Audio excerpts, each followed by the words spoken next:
still remember that night, as if the chill in the Seattle air had seeped into my bones. It was October 14th, 2019, a Monday, and the first leaves of autumn skittered across the sidewalks outside our Queen Anne apartment. The clock had just struck midnight when the screams began, high-pitched, strangled, impossibly loud. I froze, a mug of lukewarm coffee trembling in my hands. My daughter-in-law, Clara, was on the floor, eyes wide, body thrashing as if an invisible force had seized her. "It's him, the demon, he's here," she gasped, voice shaking, choking on tears and whispered words I couldn't quite hear. Before we continue, please subscribe to the channel and tell us where you're listening from. For a moment, I questioned my own senses. Could this really be possession? My mind flicked to the $2,800 overdue rent notice peeking from the corner of the kitchen counter, crumpled but still legible, with the landlord's October 1st deadline glaring back at me. Rationality collided with the scene before me. Objects, books, a small lamp shook ever so slightly, then tumbled as if nudged by unseen fingers. The floorboards beneath my feet creaked, responding to her frantic movements, yet nothing else stirred. My heart raced, a mixture of fear and suspicion twisting in my chest. I approached cautiously, the air thick with the scent of damp autumn leaves drifting through the cracked window. "Clara," I said, voice low and steady, "what's happening?" My words seemed swallowed by the shadows pooling in the corners like silent witnesses. She flung herself against the sofa, knocking over a mug, sending coffee spreading across the wooden floor. And still she whispered, almost pleading, "He won't leave unless you ask him, unless you make him pay." Her panic was convincing. But then a flicker of inconsistency. Her gaze darted toward the pile of unopened mail. Her hands shook violently, yet her eyes lingered on the overdue notice, calculating, measuring, as if it were part of her performance. My intuition pricked. Something was off. This wasn't raw terror. It had structure, precision. I stepped closer, careful to keep my own tension contained. "Who is here?" I asked, kneeling so my voice was level with hers. She trembled, pointing a shaky finger toward the ceiling, whispering, "The demon. He says you must pay what's owed." And then I saw it, a crumpled grocery receipt under the coffee table, dated October 10th, $68.42. Not evidence of possession, but proof she hadn't told the whole story about finances. I paused, letting doubt and calculation mingle. The stakes were higher than disbelief. Our family's stability, my son's trust, the quiet reputation of our household. I had to tread carefully. Clara's breath was ragged, uneven, muttering lines about debts and contracts as if her demon had legal obligations. I noticed another clue. An envelope slipped under the sofa cushion, inside a partially torn note. "October rent delayed, demon interferes," signed with her initials. The handwriting trembled, mirroring her performance but betraying conscious control. I let a few moments pass, feigning paralysis, pretending to fear what might happen next. Shadows stretched across walls, the faint smell of damp leaves clinging to the room. The floor creaked under each careful step. The scattered objects, the books, the tilted lamp, were minor disturbances, entirely plausible, yet her screams and wide-eyed panic hinted at deliberate choreography. "George," she whispered again, clutching the rug, nails digging into fibers, "if you don't, he'll take everything." My gut clenched. Threat, panic, plea, selective fear tailored to manipulate me. I remained still, silent, letting her anxiety guide my observation. I bent down, slipping the $2,800 rent notice into my jacket pocket, underlining the due date with a pencil, brushing my fingers across the envelope under the couch. Each piece of evidence mattered: receipts, notes, gestures. Patience was my weapon. Reaction would be her undoing. Hours blurred into minutes. I couldn't tell. The screams faded into murmurs. Her chest rose and fell with shallow, uneven breaths, reminding me of the wind rattling the window panes outside. I exhaled slowly, letting tension seep out while mentally cataloging everything. The crumpled rent notice, grocery receipt, envelope under the sofa, selective panic, precise choreography. Too precise, too convenient. I helped her to the sofa finally, sitting beside her without a word. My eyes roamed the room, mapping objects, noting which disturbances could be accounted for naturally, which could not. My son's bedroom remained quiet, his door closed, unaware his wife had orchestrated a midnight drama. I traced the path of evidence mentally, aware that each moment tonight would matter in the days to come. I whispered under my breath, more to myself than anyone else. She swore the demon would answer if I dared ask, but I was ready to collect rent from whatever haunted her. The words were a vow. Something had shifted. Terror had been the opening act. Strategy was already beginning. By the time she drifted into a fitful sleep, the apartment settled into an uneasy quiet. Only the soft creaks of floorboards and the distant hum of the city remained. I placed the rent notice, grocery receipt, and envelope in a file labeled Clara. October 2019. Tangible proof of her theatrics or perhaps her panic. Every detail mattered, every shadow counted. The stage was set, and I would not be outplayed, not by whispers, shadows, or demons pretending to be real. Seattle's autumn chill seeped deep that night, but I welcomed it. It sharpened my senses. It reminded me that patience and observation are the truest weapons, and in that quiet I vowed I would see this through, one calculated move at a time. I woke the next morning to the dull gray of Seattle skies pressing against the blinds. Clara was already in the kitchen, sipping tea as if last night had been nothing more than a fleeting nightmare. But I knew better. The memory of her midnight screams, the scattered objects, the trembling fingers pointing at invisible forces, it all lingered like smoke in my mind. And so did the rent. I slipped quietly into the home office, shutting the door behind me. On the desk lay a small stack of mail I had ignored in the chaos yesterday. A letter from the landlord, crisp and official, still stamped October 1st, overdue rent $2,800. The numbers screamed louder than any demon could. I ran my finger along the signature line, underlined the date again, making a mental note of the chain of events that had led to this point. It was time to count ghosts, both figurative and financial. Her bank habits had always been meticulous, or so I thought. I pulled up the statements I had access to, transfers, withdrawals, receipts. Something didn't add up. There was a $4,500 transfer to a card I didn't recognize, dated October 5th. No memo, no explanation. I traced the account online, confirming it wasn't a shared utility or grocery payment. My pulse quickened. It wasn't possession, it was deception. I found another clue. A utility bill for $2,000 tucked under Halloween decorations in the hall closet. The envelope was old, dusty, but the due date and amount were unmistakable. Clara had hidden it there, not by accident, not by fear, by design. I felt a cold clarity settle over me. Every panic, every tremor, every whispered invocation of a demon had been carefully orchestrated to distract me from her financial maneuvers. I recalled last night's envelope under the sofa. The note, partially torn, didn't just mention rent. It hinted at her broader plan. I leafed through it again, tracing her handwriting. The trembling lines of her letters mirrored the grocery receipt's neat scrawl. Patterns emerged. Every frantic display coincided with overdue notices. Every demonic interference conveniently aligned with bills or transfers she wanted overlooked. At noon, I called the landlord casually, feigning concern. "Any updates on the October rent?" I asked. Tone neutral. A slight hesitation in the reply confirmed what I suspected: payments hadn't arrived. I requested a copy of the ledger. When the PDF hit my inbox, my suspicions solidified. Clara was diverting funds while performing a horror show worthy of a theater stage. I didn't confront her yet. That would tip her off. Patience was key.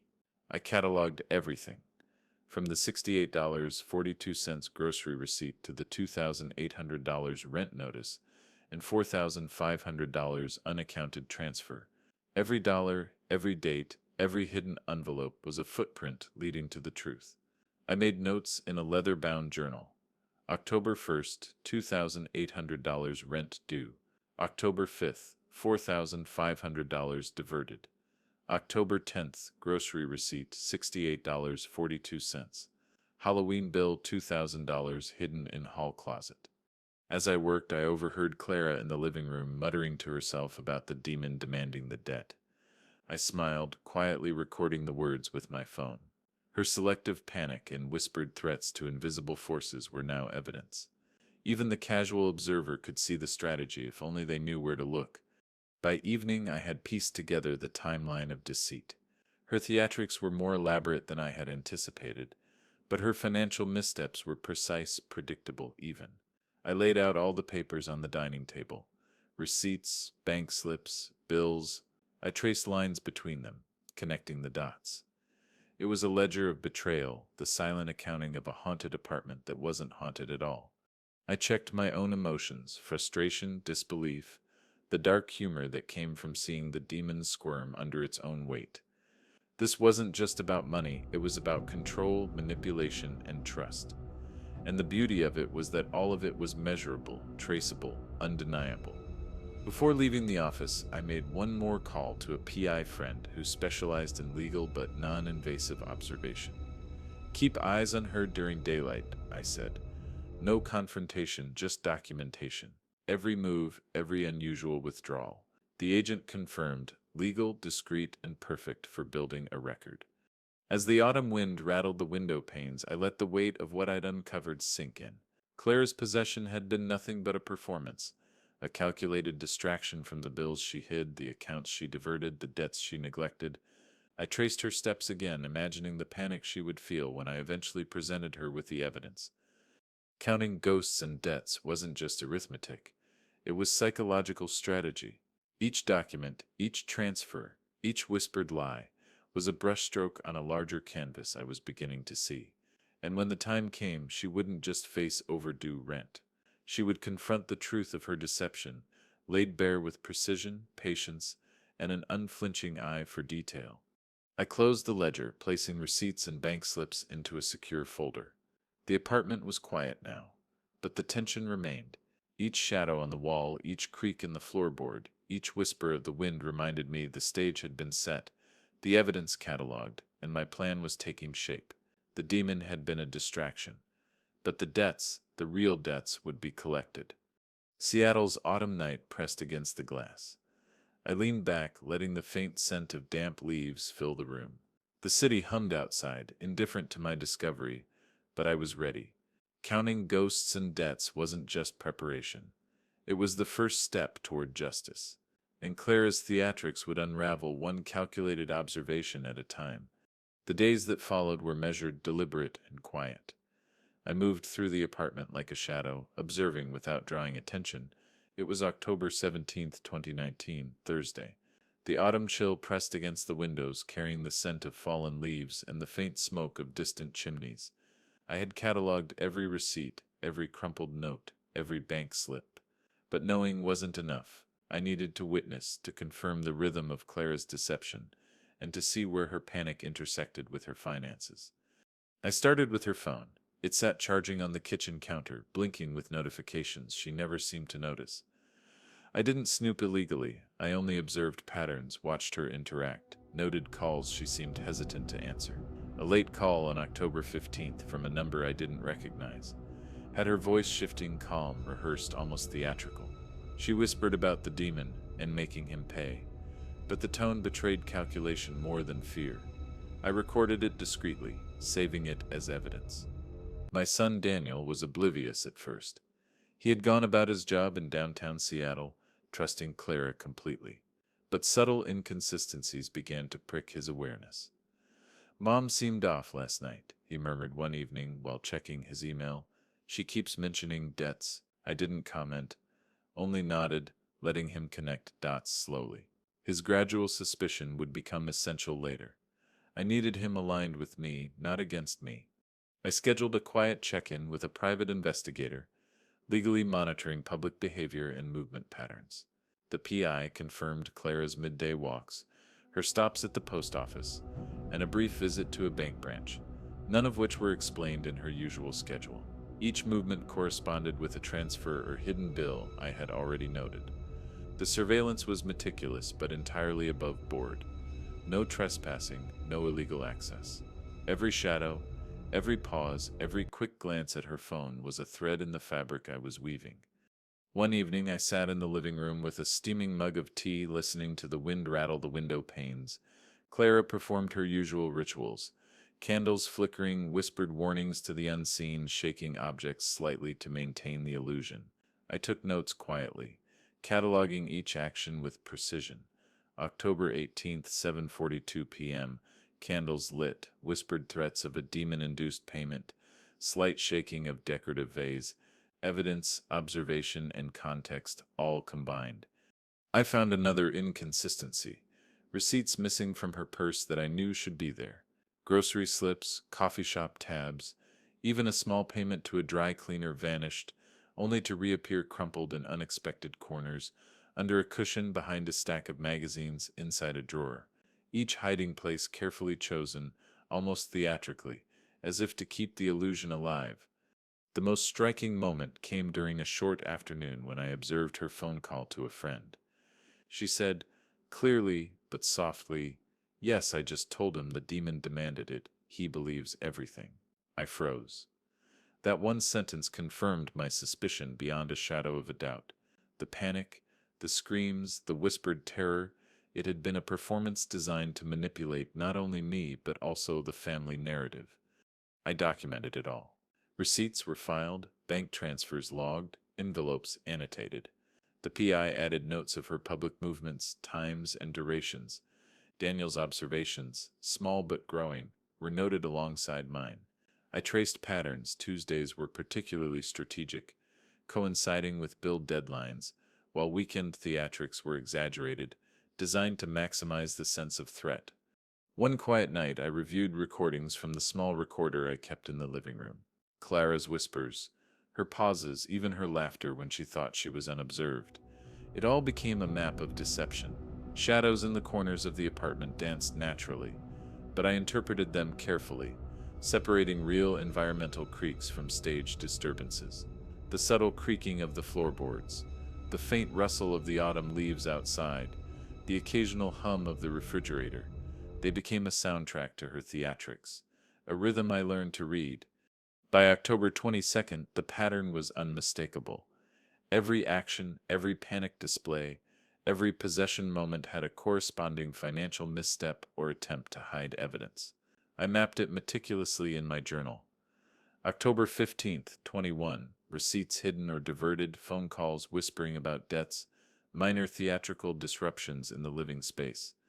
Each item was a stitch in the fabric of truth I was weaving. Daniel began to notice more, quietly questioning things he had previously ignored. "I saw her put something under the couch today. What was it?"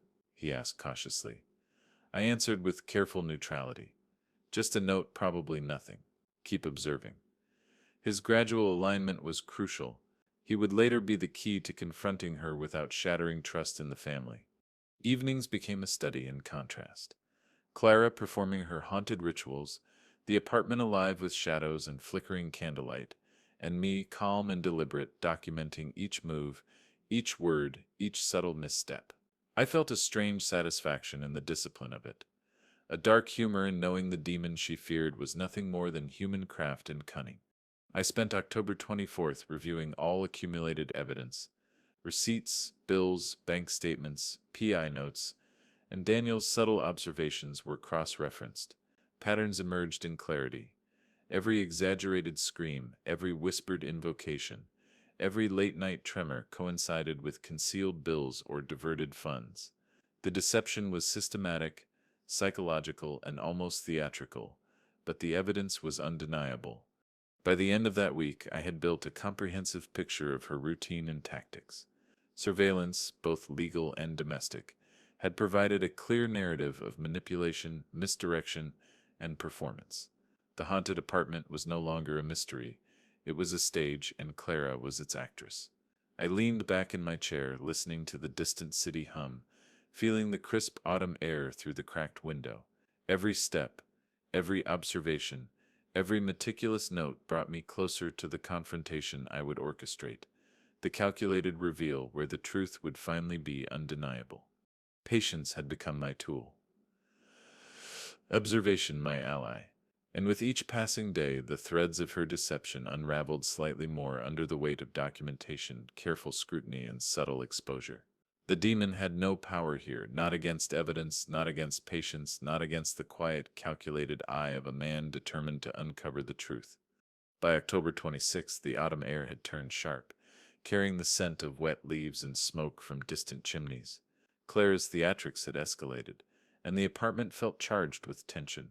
Shadows clung to corners like living things, flickering in the candlelight she insisted on keeping burning late into the night.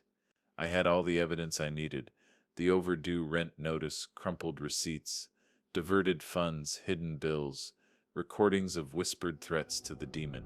But I needed more than evidence. I needed a controlled confrontation, a negotiation with the unseen that would expose her manipulations without tipping her off prematurely. I wrote the first letter to the demon that evening. The paper was thick, black-edged, and formally addressed, as if an actual entity had authority over human transactions. The demon demands immediate payment of all outstanding debts, including the $2,800 October rent, overdue utility bills, and other unaccounted transfers. I wrote carefully, listing exact amounts and dates. I slipped it under her bedroom door at precisely 8:15 p.m., noting the autumn wind rattling the window panes as I retreated to the living room. She found it 30 minutes later. I heard her gasp, a sharp inhalation that carried through the apartment. Footsteps shuffled toward the door. The candlelight flickered violently, as if in response to her panic. I stayed quiet, listening as she read aloud, stammering over numbers and dates. October rent, $2,800, utilities, $4,500. What? Her voice trembled. Every syllable confirmed what I already knew she believed, or at least wanted to believe. The letter carried supernatural authority. I documented everything. Phone recording captured her reading, muttering, repeating phrases under her breath. Her hands shook, fingertips brushing the envelope repeatedly, as though she expected it to bite. The living room shadows seemed to dance with her movements, floorboards creaking in rhythm with her pace. I took mental snapshots. October 26th, 8:50 p.m. Letter received, 8:52 p.m. Clutching letter, whispering under breath. 9 p.m. Checked hiding spots for receipts. Visible anxiety. Every detail counted. I decided to escalate the negotiation. The following evening, I left another letter, this time listing additional obligations, smaller sums, and subtle threats of exposure should payment not be made. Failure to comply with previous demands will result in immediate disclosure to relevant family members. I wrote. The words were mundane, yet she interpreted them as something far more sinister. Her panic was immediate, trembling hands, sweat glistening along her hairline, her voice catching as she whispered, I can't. He'll know everything. I observed her from the doorway, feigning casual presence. Every reaction was a brushstroke in the portrait I was building. Anxiety, selective panic, fleeting glances toward hidden envelopes. I noted the receipt from October 10th partially exposed under the sofa, the crumpled grocery bill on the counter, the Halloween utility bill buried under decorations. I traced each object, mentally connecting them to her performance. The demon had become her tool, a psychological lever I could manipulate for justice. Daniel began noticing patterns too. Mom, she's avoiding certain areas, he said cautiously one night. She checks the desk first, then the sofa, like she's looking for something. I nodded, silently acknowledging the progression of his awareness. His cooperation, gradual and natural, was essential for the plan's eventual culmination. I encouraged him to observe, note, and document, without revealing my full strategy. On October 29th, I orchestrated a subtle audio experiment. While Clara performed her nightly ritual, candles lit, whispers in darkened corners, I recorded ambient sounds, floor creaks, subtle knocks, soft rustling of papers.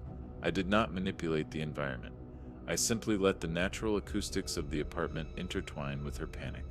Later, reviewing the recording, it became clear how perfectly her theatrics masked financial manipulations. I left one more letter the following morning, detailing every unaccounted transfer and overdue payment. I listed amounts precisely: $2,800 rent, $4,500 bank transfer, $2,000 utilities, $68.42 grocery. Each figure was deliberate, each word a challenge. The effect was immediate. Clara's hands trembled. She whispered frantic explanations to her demon, and I listened quietly, cataloging every syllable for later reference. By October 31st, Halloween night, the tension reached a silent crescendo. The apartment was filled with candlelight, shadows stretched unnaturally long across walls, and Clara moved with calculated panic. Every whispered plea, every tremor of hand or body had been logged. Receipts checked, bills accounted for, transfers noted. She had become an actor in a drama where the script was evidence, and I was the audience with the power to reveal the truth. I leaned back, coffee warm in my hand, reviewing all collected evidence, letters, receipts, bank statements, recordings, PI notes, Daniel's observations. The narrative was irrefutable. The demon she feared was a performance, her panic a manipulation, and her finances a trail leading directly to deception. The negotiation with the unseen had begun, and every reaction confirmed my control. As wind rattled the windows carrying the scent of autumn leaves, I realized how powerful quiet observation could be. Clara's fear, her theatrics, her selective panic, they were now tools I wielded.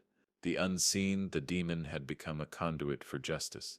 And when the time came, all these small calculated moves, the letters, the documentation, the patience would converge into a moment she could not escape. Seattle's night was silent now, shadows long and still. I filed letters, receipts, and recordings in chronological order. Every detail mattered. Every subtle reaction was a thread, and with each passing day, the demon's authority over her weakened, replaced by the inexorable weight of truth. Patience, observation, and strategic pressure had begun the process of accountability. The stage was set, and when the moment arrived, she would have nowhere to hide. By November 2nd, the apartment had taken on a ritualistic atmosphere, one that Clara herself had cultivated. Candles lined the edges of tables and countertops, their flickering flames casting restless shadows across walls. The autumn wind rattled the window panes, carrying the faint scent of fallen leaves, damp earth, and distant smoke. It was the perfect setting for a séance, though the only spirits present would be truth, observation, and her carefully concealed deception. I prepared the living room with deliberate care. Chairs arranged in a semicircle, a small table in the center with a single black candle, and a recording device subtly placed beneath it. I did not want theatrics to be obvious. I wanted authenticity, the kind that would reveal her reactions without interruption. I left the room briefly, slipping the demon negotiation letter under her bedroom door, every documented demand listed clearly, exact amounts, exact dates. Then I returned to my concealed position, watching, listening, recording. Clara entered, her eyes wide, hands trembling as she clutched a small, worn notebook. He wants answers, she whispered, voice quivering. She lit the central candle, its flicker exaggerated by a gust of wind from the slightly ajar window. Her lips moved in quiet prayers, her head tilting as if listening for responses that did not exist. Every action, every whispered line was a performance, but one now meticulously documented. I began the séance in my mind, negotiating silently, framing the ritual as a controlled engagement. The demon demands immediate settlement. I imagined saying through her own fears, each phrase matched to the financial obligations she had attempted to conceal. My recording captured the soft intake of breath, the tremor in her hands, the quick glance toward hidden receipts. She shifted, adjusting the position of a decorative vase, unaware that I had already noted its prior placement, slightly tilted, hiding evidence of a grocery receipt. Daniel observed from the doorway, curiosity masked by cautious distance. He had begun to recognize the patterns, the careful choreography, and he made subtle notes on his phone. His awareness was now aligned with mine. He noticed the tremor in her voice as she whispered amounts, the staccato rhythm of her fear corresponding perfectly with overdue payments and unaccounted transfers. Halfway through the ritual, I leaned back, letting the natural acoustics of the apartment do the work. Floor creaks, the whisper of the wind, the flicker of candlelight, all combined with her theatrics to heighten tension. Every movement, every murmur, every shaky breath was now a piece of evidence. I adjusted the recording device subtly, ensuring nothing was lost. October 26 letters, the crumpled $68.42 grocery receipt, the hidden Halloween utility bill, every observation catalogued chronologically. She paused suddenly, glancing toward the sofa cushion, where an envelope had been partially concealed. Her fingers trembled, brushing the paper lightly, a near miss of discovery. I made a mental note, October 2nd, 9:13 p.m. Interaction with hidden envelope, significant anxiety spike. These micro moments were critical. They revealed not only deception but the psychological toll her own ruse imposed. Clara's whispers intensified, each syllable a subtle confession. I tried to pay him, I thought. Her sentences broke mid-word, breath-catching, as she realized the impossibility of her own story. The room was silent, except for the soft flicker of candles, occasional creaks of the floorboards, and the ambient hum of the city outside. I did not intervene.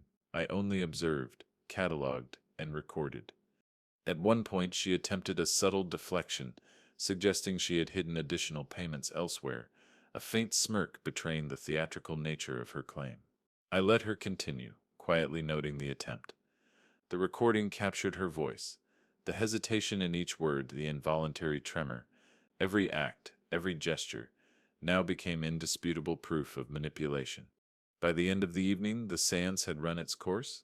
Clara was exhausted, slumped in the chair, muttering soft apologies to the non-existent demon. I reviewed the room carefully, candle wax patterns, displaced books, tilting vases, all documented, cross-referenced with financial records. Every detail corroborated the pattern of deception. I quietly debriefed Daniel afterward, pointing out what he had observed without revealing my full strategy. He nodded, understanding the psychological undercurrent, the significance of patience, observation, and meticulous documentation. Together, we had amassed enough evidence to confront her in a controlled, undeniable way. That night, as the apartment settled into an eerie calm, I filed recordings, letters, and receipts chronologically. The shadows on the walls, the faint rustle of leaves outside, even the chill that seeped through the window panes, all had played their part in exposing her duplicity. The séance had been more than performance. It had been revelation, and with each passing day the threads of her manipulation unraveled further, preparing the stage for the confrontation that would hold her accountable for every debt, every deception, every fabricated terror. By November 5th, the tension in the apartment was palpable. The autumn days had grown shorter, the skies over Seattle a uniform gray, and the wind rattled the window panes with a persistent, almost accusing rhythm. Clara's theatrics continued, but now there was a subtle shift. The panic in her eyes was tinged with genuine stress, a mounting pressure that even she could no longer fully control. The overdue rent, the hidden receipts, the diverted funds, it was all closing in on her, and she felt it. I began the morning with a routine check. Rent notices, bank statements, and crumpled receipts were cross-referenced once more. October 1st, $2,800 overdue rent. October 5th, $4,500 transferred to an unaccounted account. October 10th, $68.42 grocery receipt, slightly crumpled under the coffee table. Halloween utility bill for $2,000 hidden in the hall closet. Every detail meticulously noted, filed chronologically, and ready for eventual exposure. Her behavior became increasingly erratic. On November 6th, I observed her pacing the living room at 8:12 p.m., whispering to the empty air, eyes darting toward every corner. I recorded the moment discreetly. The candles flickered violently, shadows stretching unnaturally long across walls. The room smelled faintly of burned wax and autumn leaves, a sensory backdrop for her anxiety. Every tremor of her hands, every hesitant step toward hidden envelopes, every muttered invocation of her demon became evidence of both performance and genuine stress. Daniel had fully joined my quiet surveillance by now. He watched from a safe distance, noting her patterns, recording minor inconsistencies without alerting her. "Mom is checking under the sofa again," he whispered. October 7th, 9:03 p.m. "And the desk drawer, she seems fixated on that spot." His observations confirmed my own, adding a layer of credibility that would be useful when confronting her. On November 8th, I noticed her phone vibrating insistently. She glanced at the screen, then gasped and muttered something about the demon noticing my neglect. The call was from the landlord, confirming the overdue rent. I remained quiet, letting her panic deepen naturally. Shadows and candlelight amplified her fear, every rustle of leaves outside and creak of the floorboard heightening tension. I catalogued the moment precisely. November 8th, 7:45 p.m.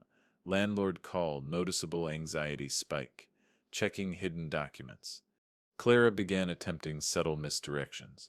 She moved envelopes from one drawer to another, shuffled papers, even replaced receipts in alternate locations. Each action was a near admission of guilt, though she masked it as fear of the unseen. I noted every adjustment, every pause, every hesitation, building a detailed timeline of deceit. The apartment, once just a stage, had now become a ledger of psychological pressure. I introduced another layer of subtle stress. Mail delivery was intentionally timed to coincide with her ritualistic performances. Notices were left partially exposed, highlighting overdue amounts. She discovered them mid-performance, eyes widening, hands shaking, the ambient sounds of the city, the creaking floorboards, the flickering candlelight, all worked to reinforce the sensation that her control was slipping. November 10th arrived with gusty winds and overcast skies. Clara's panic had reached a steady crescendo. She moved faster, whispered louder, and her attempts to hide evidence became more desperate. I observed quietly, noting each detail in my journal. November 10th, 6:30 p.m. Shuffling of receipts, whispering about demon, moving Halloween utility bill. Patterns emerged clearly now. Her carefully curated schedule of deception was beginning to unravel under pressure. Daniel and I discussed the emerging pattern that evening. "She's running out of options," I said softly. "Everything she's hiding is becoming visible through her own panic." He nodded, understanding the subtle balance of observation, patience, and documentation that had been maintained for weeks. Together we reviewed recordings, letters, and bank statements, ensuring that every reaction, every whispered line, every tremor had been captured. By November 12th, the apartment felt like a pressure cooker. Shadows clung to corners, candlelight danced over walls, and the faint scent of damp leaves mingled with wax smoke. Clara's theatrics were still intact, but the strain was undeniable. Every tremor, every glance, every whispered threat to her demon now carried the weight of accountability. The mounting pressure had transformed her panic from performance into palpable fear. I leaned back in my chair, reviewing the meticulous records once more. Every receipt, every transfer, every hidden envelope, every whispered invocation of the demon was logged with precision. The apartment was silent now, save for the occasional rattle of the window panes and the soft hum of the city beyond. Yet the pressure, both psychological and financial, had reached its peak. Clara was cornered and the stage for accountability had been set. Patience, observation, and strategic pressure had worked together to dismantle her ruse. The demon she had invoked to avoid responsibility had no power against methodical, documented truth. And as the wind rattled the windows, I felt the anticipation building for the moment when all her deception would be exposed, undeniable and final. The night of November 15th arrived with a low, gray sky and a bitter wind sweeping through Seattle streets. The apartment was quiet, almost deceptively so, as if the city itself held its breath. I had prepared everything meticulously. The dining room was set for the holiday dinner. Candles flickered along the table, their warm light casting long, restless shadows across the walls. Chairs arranged strategically, each place setting precise. Every element was chosen to amplify suspense while maintaining the guise of a casual family gathering. Clara entered first, her eyes darting nervously, hands clasped over her chest. The subtle tension in her movements was unmistakable. She tried to smile, but the tremor in her fingers betrayed her anxiety. Daniel, finally aware of her patterns, gave me a discreet nod from across the room, aligning silently with my plan. The stage was set, and I had all the evidence ready. Letters from the so-called demon, overdue rent notices, crumpled receipts, hidden bills, bank transfers, and recordings of her whispered panics. I welcomed everyone to the table, keeping my tone light, conversational. It's good to have the family together, I said. Let's enjoy a calm evening before the winter sets in. My words carried the normalcy of dinner, but the tension under the surface was palpable. I placed the first envelope in front of Clara, sliding it along the table almost casually. It contained the initial demonic demand $2,800 October rent, $4,500 diverted funds, and the $2,000 hidden utility bill. Her hands shook as she reached for the envelope, and I noticed her gaze flick toward the sofa cushion, where another receipt lay partially exposed. The candlelight danced over her pale skin, exaggerating the fear that was now fully visible. What? What is this? She whispered, voice catching. I smiled lightly, letting the moment stretch. The shadows on the wall elongated, seeming to lean in with me.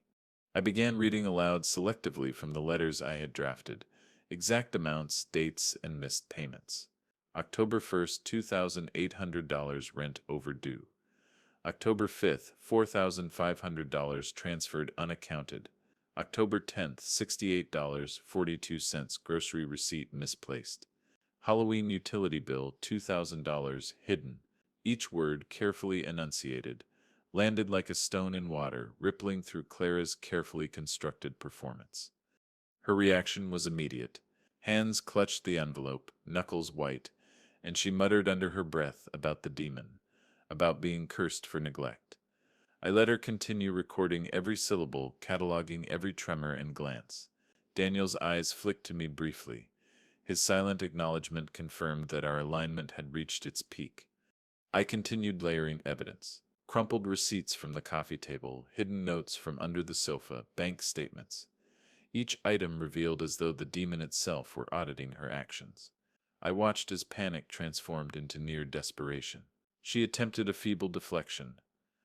I paid some, but he didn't take it. Her voice faltered, her eyes betrayed the lie. I remained calm, almost conversational, letting the psychological weight of exposure work naturally. At one point, she glanced toward a small recording device subtly placed beneath the centerpiece candle. Her lips parted, a slight hitch in her breath. Shadows flickered violently, as if reacting to the tension. I noted the moment, November 15th, 8:42 p.m. Recognition of recording device, anxiety spike, slight attempt at composure. The apartment was silent, except for candle flames and the distant hum of the city. I introduced the final layer, letters showing cumulative debt and unaccounted transfers.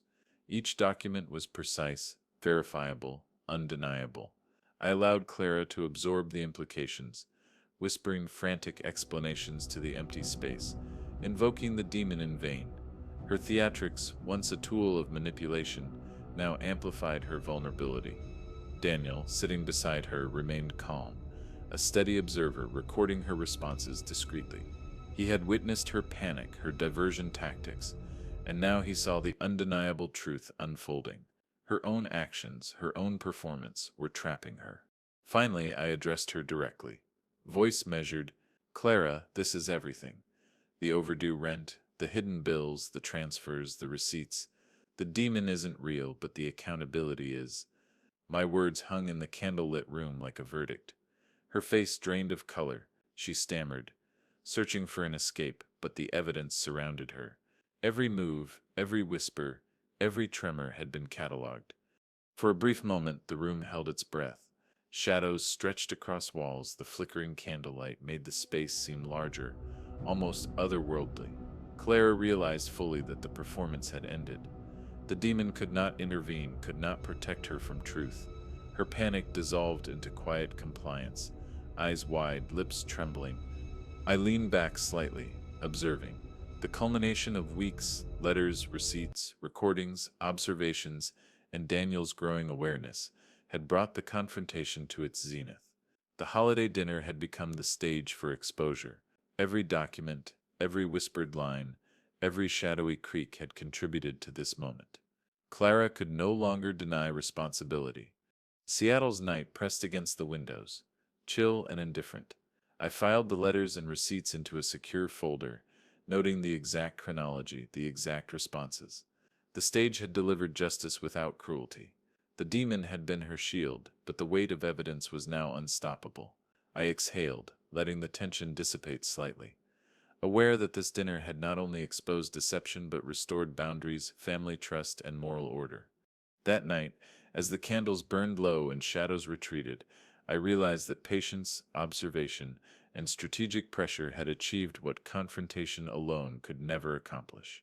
Clara had been cornered by her own theatrics, her own deception, and every subtle move I had documented had contributed to the inevitable outcome. The dinner with the demon had revealed the truth, undeniable and final.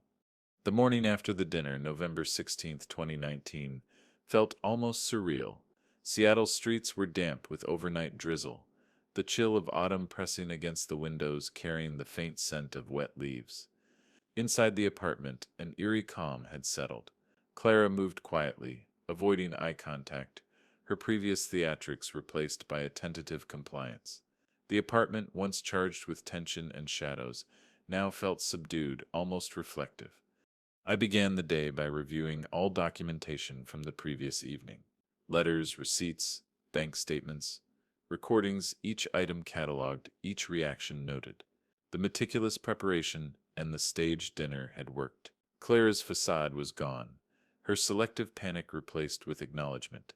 I traced the sequence in my mind: October 14th, initial possession; October 26th, 31, letters and surveillance; November 2nd, 15, escalating negotiation; and finally the holiday dinner confrontation.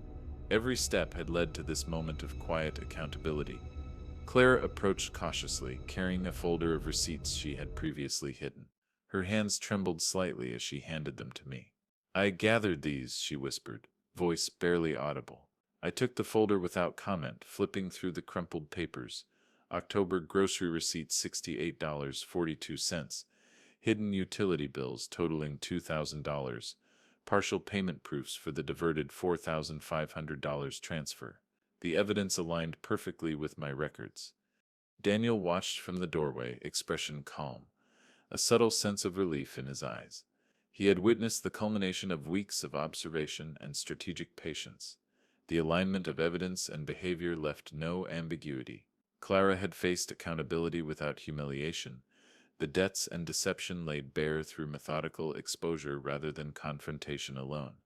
I organized the recovered documents chronologically, matching receipts to bank statements and letters. Each detail confirmed her compliance. I noted her subtle gestures of apprehension, her eyes lingering on envelopes, her fingers brushing the edge of letters, a hesitant glance toward the candlelit dining table where the confrontation had unfolded. Even in her subdued state, the tension lingered, a reminder of the weeks-long orchestration. Throughout the apartment, shadows settled quietly. The candles I had left burning overnight cast a soft glow, flickering gently against walls now free of staged panic.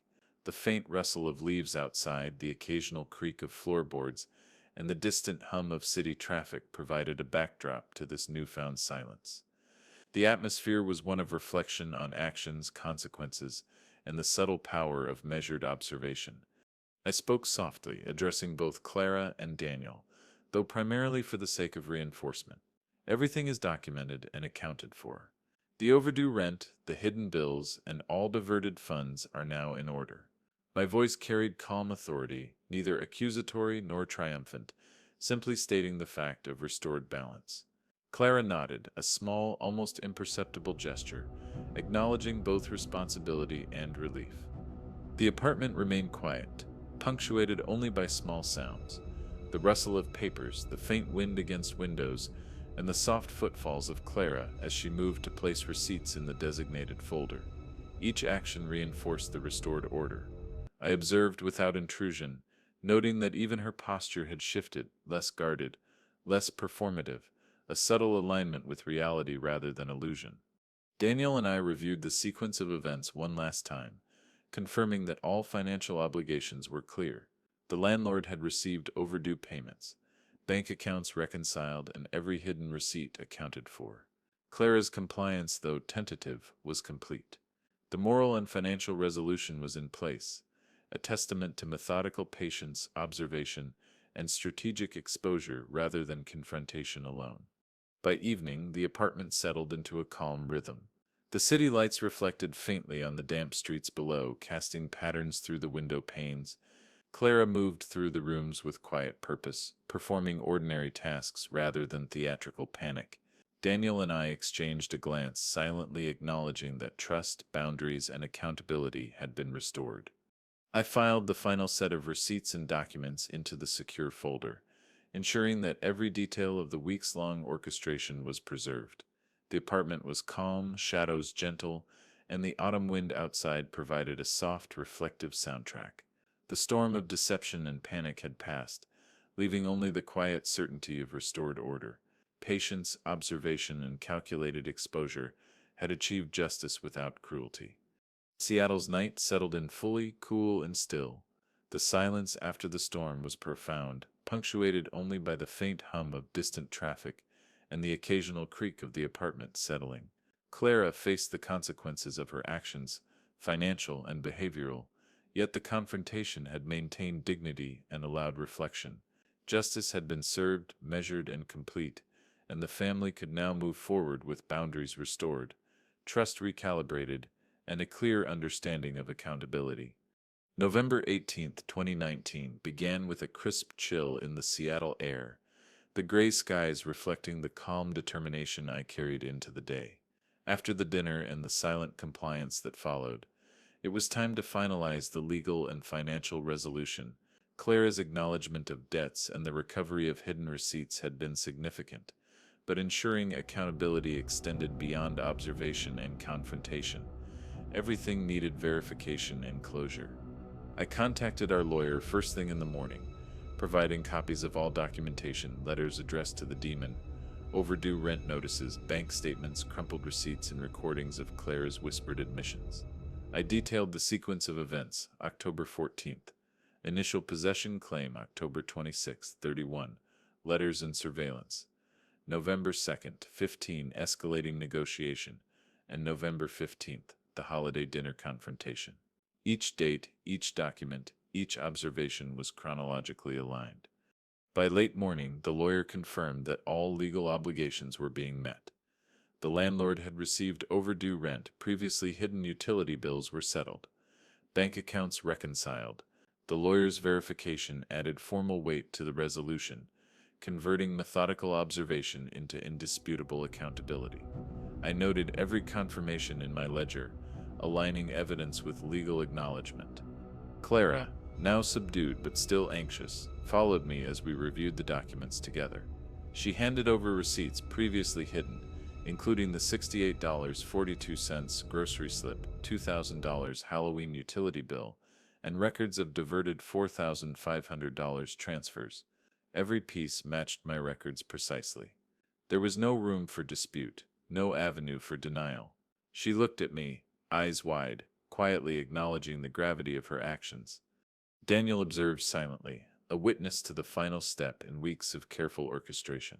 His gradual awareness had matured into an understanding of accountability. He had seen patterns, recorded behavior, and witnessed deception unravel. Now, with legal confirmation, the truth was cemented. Every shadow, every whisper, every tremor had led to this moment. I organized the collected documents into a secure folder: chronological receipts, bank statements, letters, and recordings. Each item was meticulously logged with date, time, and context. This was not just a record of debt, it was a map of deception, exposure, and restored trust. Every detail would stand up to scrutiny, ensuring that justice was not only served but verifiable. Later that afternoon, I reviewed the ledger with Clara and Daniel in the living room. The atmosphere was calm, yet the weight of accountability was evident. I addressed Clara directly, voice measured. Everything has been accounted for: the rent, the bills, the transfers. The demon may have been your excuse, but responsibility is real, and it is now fulfilled. Her gaze dropped, lips parting slightly, and she murmured a quiet acknowledgement. The apartment, once alive with shadows and whispered panic, now felt reflective, almost peaceful. Candles left from the dinner flickered softly, casting gentle light over walls that had seen the performance and deception unfold. The subtle creaks of floorboards and distant hum of traffic outside provided an ambient soundtrack to the finalization of justice.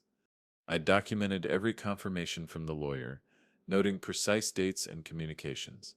November 18th, legal verification of rent received, utility bills settled, bank transfers reconciled.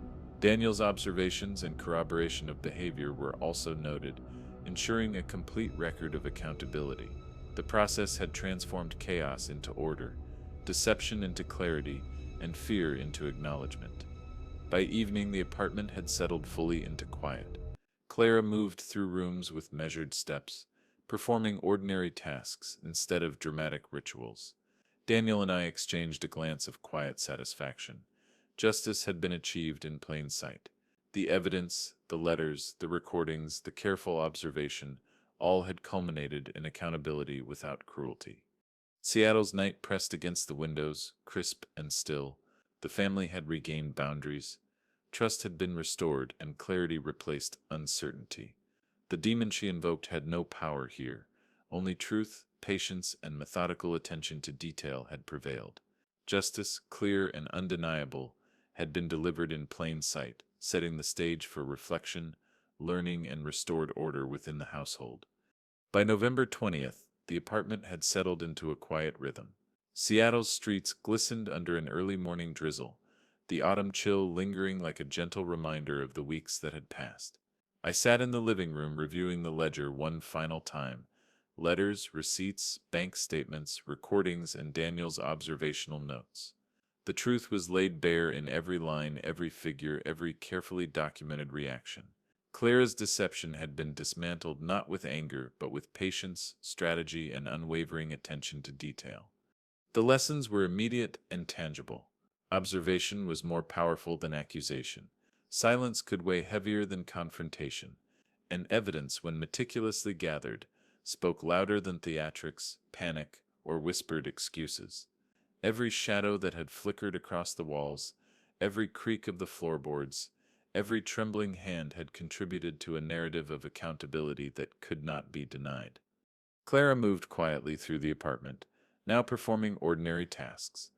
The candles that had flickered dramatically during the dinner and seances were extinguished, replaced with natural light streaming through the windows. I watched her, noting subtle changes, less guarded posture, measured steps, a faint, almost imperceptible shift in her gaze from fear to awareness. The deception had ended. Reflection had begun. Daniel sat beside me, reviewing the sequence of events silently. He had learned to read patterns, to notice discrepancies, to value observation over assumption. I explained to him, softly but clearly, the importance of measured action. It's not just about catching lies, I said. It's about understanding behavior, seeing through performance, and allowing accountability to unfold naturally. He nodded, internalizing the lesson in a way only direct experience can teach. I reflected on my own approach. Patience had been crucial. I had resisted the urge to confront immediately, to accuse, to let frustration override strategy. Each step, letters, surveillance, subtle psychological pressure, orchestrated confrontation, was designed to reveal truth through methodical exposure. The demon she had invoked was irrelevant. The real power lay in observation, documentation, and quiet persistence. The apartment, now calm, carried traces of prior chaos. Only I could read faint impressions of crumpled receipts, subtle displacements of books and envelopes, shadows cast in ways that had amplified anxiety during her performances. These remnants served as reminders: truth leaves traces, deception leaves cracks, and vigilance ensures that accountability is maintained. I considered the broader implications.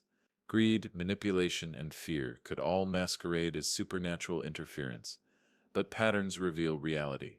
Clara's actions had been rooted in avoidance and theatrical deception, not true possession. By following evidence and patience, the entire narrative was clarified, moral and financial balance restored, and family trust reinforced. As I closed the ledger and placed receipts and recordings into a secure folder, I whispered to myself an aphorism that had crystallized over the weeks. You didn't lose me, you gave me away. It captured the essence of the experience: betrayal, exposure, and ultimate accountability. The words resonated in the quiet apartment, a reminder that justice is not only action but reflection, insight, and the careful application of principle. Seattle's night fell with a soft, reflective hush. The autumn wind rustled leaves against windows, a subtle reminder of change, passage, and resolution. Clara had faced consequences without cruelty. Daniel had learned discernment and vigilance, and I had affirmed the power of observation and measured action. The lessons from shadows were clear. Truth is persistent, deception is fragile, and accountability, when applied with precision and patience, is inevitable. By November 22nd, the apartment had finally settled into a rhythm that felt almost ordinary. Seattle's streets were slick with rain, the faint scent of wet leaves drifting through slightly open windows. Yet the echo of past events lingered, shadows of the midnight screams, the whispered invocations, and the strategic confrontation still haunted the corners. A quiet reminder of the psychological weight Clara had carried and created. Clara moved through the rooms cautiously, her previous panic replaced with tentative compliance. She handled receipts and letters with care, double-checking each one before placing it into folders.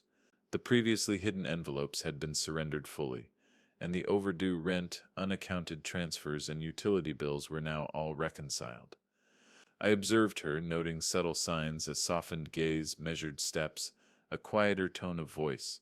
The theatrics that had once dominated the apartment were gone, leaving only a subdued awareness of accountability. Daniel had become a silent but attentive participant in this new normal. He observed the smallest reactions, cataloged behaviors, and occasionally offered subtle remarks about minor irregularities in routine. "She's still a little tense around the letters," he noted quietly one afternoon, glancing toward the folder of evidence.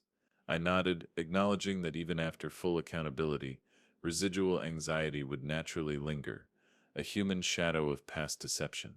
I spent the afternoon reviewing recordings, receipts, and letters once more. Every whispered admission, every tremor, every glance during the holiday dinner and seances had been catalogued. The sequences were clear, patterns indisputable. The demon had been an illusion, a psychological tool wielded to manipulate and distract. But now, under calm scrutiny, the evidence of her strategy and its eventual exposure was undeniable. In the quiet, I reflected on the emotional landscape of the past weeks. Clara's fear had been genuine, though manufactured for effect. Her anxiety, her gestures, her whispered claims, all were part of a calculated performance. Yet, under the pressure of observation and methodical documentation, she had confronted reality. The aftertaste of fear lingered in the apartment, subtle and pervasive, but no longer controlling or deceptive. I addressed Clara briefly, softly reinforcing boundaries. "The debts are settled, and the records are complete. The past is accounted for. Moving forward, transparency is expected." Her head nodded, small and hesitant, lips pressed together in acknowledgement. The tension, though diminished, remained, a quiet reminder of lessons learned and trust rebuilt through patience, strategy, and accountability. The apartment, calm and reflective, carried echoes of previous nights, faint floorboard creaks, the soft hum of the city, the distant rustle of autumn leaves. These sounds, once amplified by panic, now served as subtle reminders of vigilance and observation. Even in peace, the aftertaste of fear lingered, a psychological marker for boundaries reinforced and lessons retained. Daniel and I reviewed the final sequence of events silently, noting that every document, letter, and recording aligned perfectly with the timeline we had meticulously constructed. The narrative of deception and exposure was complete, clear, and auditable. Justice had been achieved not through intimidation or confrontation, but through careful, patient orchestration and thorough observation. Seattle's night settled over the apartment, damp and quiet. The family now existed within a new equilibrium. Trust cautiously restored, boundaries reinforced, and lessons from fear permanently etched into memory. The aftertaste remained, a subtle shadow of what had passed, but also a guarantee that accountability once established could not be ignored or undone. By November 25, 2019, the apartment had returned to a calm, ordinary rhythm. Seattle's drizzle persisted, cool autumn air drifting in through cracked windows, carrying the scent of damp leaves and distant smoke. Clara moved quietly through the rooms, her prior panic and theatrics replaced by cautious, measured actions. Yet a new tension emerged, not in the apartment, but beyond it, as the story of the demon and the holiday dinner began to circulate. Clara, apparently unaware of how widely her actions had been observed and recorded, began warning friends and colleagues about the father-in-law who had made the demon pay the rent. She recounted the story with emphasis on supernatural interference, exaggerating details while omitting her own manipulations. I listened quietly from a distance, noting the irony she had attempted deception, only to propagate her own legend of fear. Her actions inadvertently cemented the consequences of her theatrics in public perception. Daniel and I exchanged a glance, understanding the poetic justice unfolding. The carefully orchestrated exposure within the apartment now extended outward. Clara's warnings to others about the demon who demanded accountability became the final twist in the narrative, a reminder that attempts to manipulate and deflect eventually produce unforeseen consequences. Even as she tried to assert a narrative of victimhood, the records, receipts, letters, and recordings existed independently, incontrovertible and silent. Inside the apartment, shadows lingered, flickering in the candlelight that had been left intentionally low, a subtle nod to the weeks of drama and deception. The faint rustle of leaves outside, the soft creak of the floorboards, the distant hum of traffic, each sound a reminder of the psychological landscape that had dominated the past weeks. The apartment remained a repository of truth, methodically documented, while Clara's tales outside reflected the ironic culmination of her own theatrics. I reviewed the final ledger one last time. Letters to the demon, rent notices, unaccounted transfers, crumpled receipts, recordings of whispered confessions, and Daniel's meticulous observations. Every detail corroborated the narrative of deception and exposure. Every step taken, from initial observation to letters to the holiday dinner, had achieved a moral, financial, and psychological resolution. Clara's last attempt at framing the demon in her conversations beyond the apartment added a subtle, almost humorous final twist. She warned friends of supernatural enforcement, unaware that the true power had always been human observation and accountability. Her efforts to continue the narrative only highlighted the meticulous orchestration that had unraveled her deception within the household. I observed quietly, cataloging the interactions she shared outside, knowing that her stories, though exaggerated, were now harmless extensions of her own theatrical past. The demon she had invoked was irrelevant. The lessons of patience, evidence, and accountability were permanent. The final twist, the demon's last laugh, was that her legend would circulate as a cautionary tale, while the reality of her deception remained fully documented, undeniable, and controlled. Seattle's night deepened, cool, and still. The apartment, once a stage of panic and manipulation, now existed in calm reflection. Every shadow, every creak, every whisper of wind marked the culmination of weeks-long strategy, observation, and exposure. Clara's stories beyond these walls became a poetic coda, the final note in a carefully orchestrated symphony of justice. The demon had no power. Only her own actions had carried consequences, both private and public. In the stillness, I filed the final evidence securely. Receipts, letters, recordings, observations, and ledger entries. Justice had been delivered, lessons had been learned, and the demon, real or imagined, had indeed paid the rent through accountability, truth, and the inexorable weight of careful observation.